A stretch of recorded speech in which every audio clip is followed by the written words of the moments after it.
Hello students.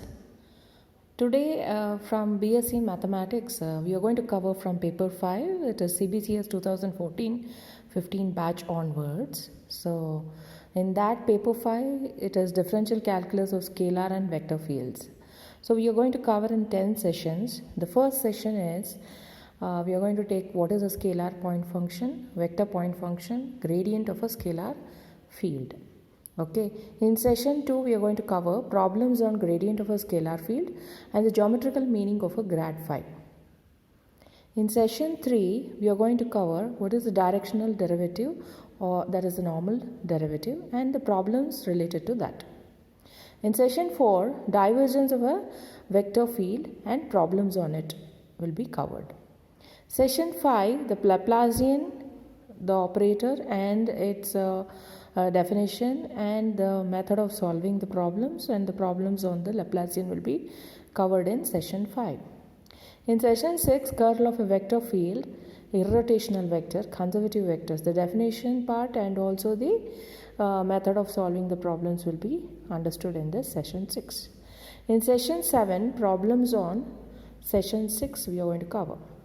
Session 8 about vector identities, session 9 also about vector identities, and session 10 will be the problems on the vector identities. So this will be the total overlook of our paper 5 chapter of calculus, paper 5 differential calculus of scalar and vector fields.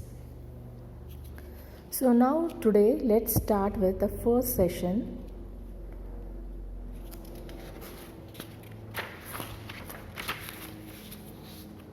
The first session is differential calculus, then that the chapter calculus 5 differential calculus of scalar and vector fields.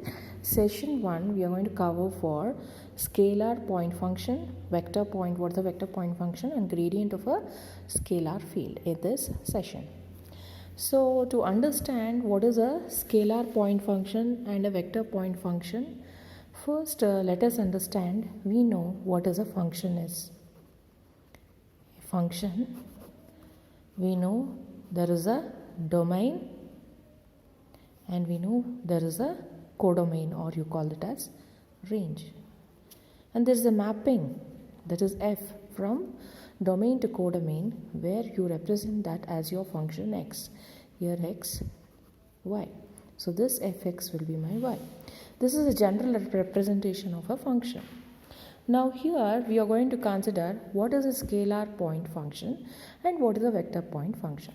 So now the functions can be divided into scalar point function and vector point function.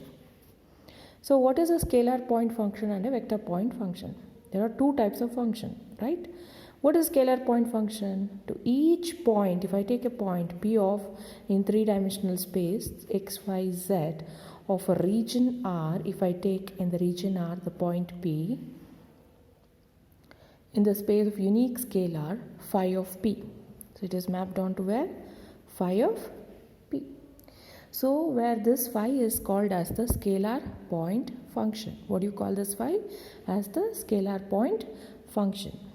Now you know what is a scalar point function. Similarly, we'll understand what is a vector point function.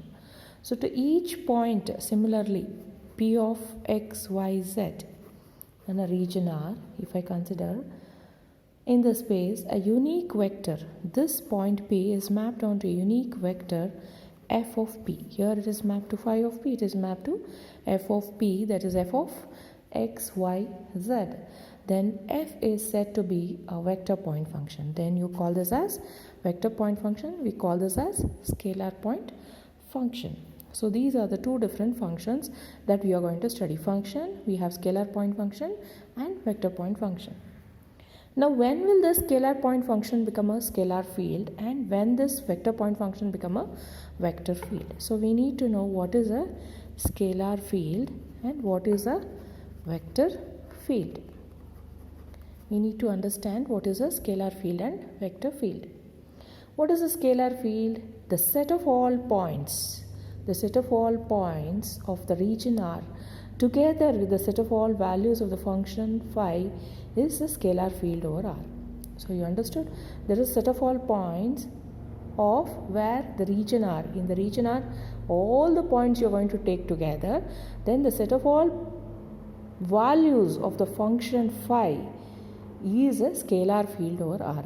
So for all these points there will be the points in the function phi. So that we call it as what? Scalar field. Similarly, for vector field, the set of all points of the region R together with the set of all values of the function f is the vector field. So that will be my vector field. If I consider all the points here, then the mapping f of p, which has all the points here, then those all together points, the values of all these functions here, we call that as vector field. Okay, this is the definition about scalar point function, how it has become a scalar field, and a vector point function, how it has become a vector field. So the set of all points that we consider here, the mapping of all those points, the values over here will form a scalar field. Similarly, the set of all points all together in the region R, and the mapping over here, the f of p will compromise or will come to know that it is the vector field. So this is the definition about scalar point function and vector point function, about how the scalar field is formed and how the vector field is formed in session 1. Now let us move on to the third part, that is the gradient of a scalar field. How to find the gradient of a scalar field. Now by definition, let us understand gradient of a scalar field. Now the gradient of a scalar field. Now we know the vector operator delta. We know the vector operator delta is defined by how it is defined: dou by dou x of I cap plus dou by dou y of j cap plus dou by dou z of k cap. This is defined it like this. So that is what summation of I into dou by dou x. So you can represent it in the form of summation also. This is called as the vector differential operator. What it is called as? Vector differential operator. Okay. Now let us understand the definition of this, definition of the gradient. So the gradient of phi, or it is represented as grad phi. So this grad phi can be written it as like this: grad phi of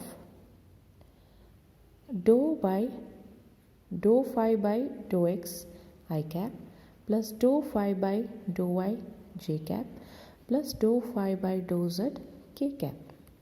So this is the gradient of a scalar point function, but it has become a vector point function now. This is the gradient of a scalar point function. Now since we have the direction I, j, k cap, now it is a vector point function. This is the definition of gradient of a vector field.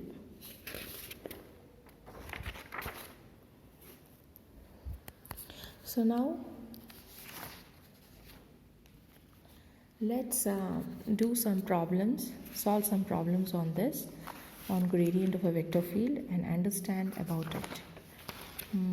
Some consequences or some problems on this, let us solve. So we'll continue that. So what will be first one? D phi is equal to grad phi dot dr vector. What will be this?